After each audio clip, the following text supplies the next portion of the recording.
سیدنا امیر معاویہ رضی اللہ تعالیٰ عنہ، سبحان اللہ، کیا عظیم ہستی ہیں، صحابی رسول ہیں۔ اچھا، صحابہ کرام میں کچھ کیٹیگریز ہیں،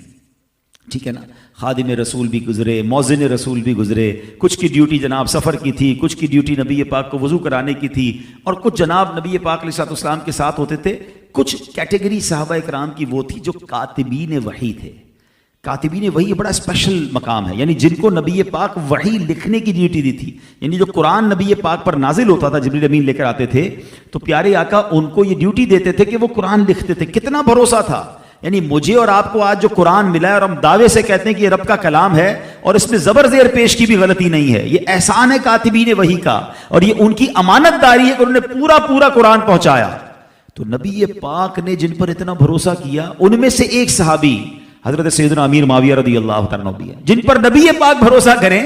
تو ان کے بارے میں تو کبھی بھی کوئی بات ایسی ذہن میں نہیں آنی چاہیے۔ ہاں، ایک اور میں آپ کو تھوڑا سا سینیریو سمجھا دیتا ہوں تاکہ آئندہ کنفیوژن نہیں ہوگا۔ حضرت امیر معاویہ رضی اللہ تعالیٰ عنہ کو بہت زیادہ بعض اوقات معاذ اللہ غلط کرتے ہیں، کرٹیسائز کرنے والے یزید کی وجہ سے کرٹیسائز کرتے ہیں کہ یزید بڑا پلید تھا، اس نے کربلا والوں پر بہت ظلم ڈھایا۔ ہم بھی کہتے ہیں وہ پلید تھا، ابھی تو سزا اس کو ملنی ہے، لیکن کسی کی اولاد کی وجہ سے کسی کو کرٹیسائز یا کسی کو برا بھلا نہیں کہا جا سکتا۔ اگر یہ فارمولہ مان لیا جائے تو حضرت آدم کا بیٹا ہی تو قابیل تھا نا، جس نے اپنے بھائی کو قتل کیا، ٹھیک ہے، تو کیا معاذ اللہ بیٹا قاتل ہے اس لیے باپ کو برا کہیں گے؟ اگر حضرت آدم کو برا کہیں گے تو ایمان سے ہی چلے جائیں گے، وہ تو اللہ کے نبی ہیں۔ حضرت نوح علیہ السلام کا بیٹا طوفان نوح میں غرق ہوا، آپ کی زوجہ وہ ایمان والی نہیں تھی، تو اس کا کیا مطلب ہوا؟ سیکھنے کو یہ ملا یہ اللہ کی مشیت ہے، ہدایت رب کی طرف سے آتی ہے۔ بعض اوقات نبیوں کے گھر میں، ولیوں کے گھر میں ایسا کوئی بندہ پیدا ہو جاتا ہے جو نافرمان ہوتا ہے، اور بعض اوقات چور ڈاکو کے گھر میں ولی پیدا ہو جاتا ہے، تو یہ اللہ کی عطا ہے۔ اچھا، یہ اس زمانے کے لیے نہیں، آج بھی ذہن بنا کے رکھو، کسی عالم، کسی نیک صفت آدمی کے گھر میں اگر اس کی اولاد میں کوئی برا نکلے تو کبھی یہ نہ سوچیں، کبھی اس ولی کو یا اس عالم دین کو برا بھلا نہ کہیں کہ یہ اللہ کی عطا ہے۔ بھائی باپ تو کوشش ہی کر سکتا ہے نا، ہدایت تو رب نے دینی ہے، نہیں ہے نصیب میں اس کے،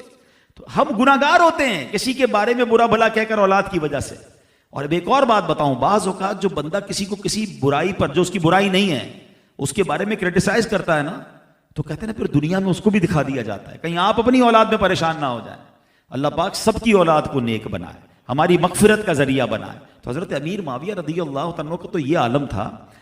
عشق رسول اور خوف خدا کا کہ آپ نے ایک وصیت کی تھی۔ آپ کے پاس نبی پاک علیہ الصلوۃ والسلام کے ناخن مبارک بھی تھے، منہ مبارک بھی تھے، تو آپ نے وصیت کی کہ جب میرا آخری وقت آئے، میرا انتقال ہو جائے، تو میری آنکھوں پر اور سجدے کی پیشانی وغیرہ پر، اعضائے سجدہ پر یہ تبرکات رکھ دینا